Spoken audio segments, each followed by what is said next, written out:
Hi hello friends, welcome back to my YouTube channel. నేను మీ పావని శ్రీకాంత్. ఈరోజు అలసంద వడలు ఎలా చేయాలో చూసేద్దామా. ముందుగా అలసందలు 3 కప్స్ తీసుకోవాలి. ఇప్పుడు వాటర్ వేసి కాసేపు బాగా నానబెట్టాలి.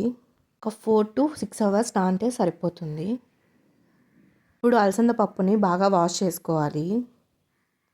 ఇప్పుడు వాష్ చేసి పక్కన ఉంచుకున్న అలసంద పప్పుని మిక్సీ జార్లో వేసుకొని మిక్సీ పట్టి పక్కన ఉంచుకోవాలి. ఇందులో వాటర్ యాడ్ చేయకూడదు. ఇప్పుడు ఈ వడ మిక్స్ని ఒక బౌల్లోకి ట్రాన్స్ఫర్ చేసుకోవాలి. మన టేస్ట్కి తగ్గట్టు పచ్చిమిర్చి వాష్ చేసి మిక్సీకి వేసుకోవాలి. అలానే ఆనియన్, అల్లం, అలానే సాల్ట్ యాడ్ చేసుకొని బాగా మిక్సీ పట్టి పక్కన ఉంచుకోవాలి.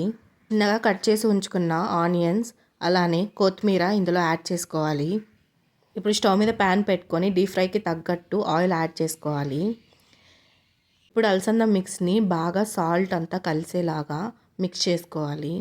ఇప్పుడు ఒక క్లాత్ తీసుకొని తడి చేసుకొని పక్కన ఉంచుకోవాలి. ఆయిల్ బాగా హీట్ అయిన తర్వాత వడ మిక్స్ని క్లాత్ మీద వేసుకొని డీప్ ఫ్రై చేసుకుంటే సరిపోతుంది. ఆయిల్ బాగా హీట్ అయిన తర్వాత వడ చేసుకోవడం బెస్ట్.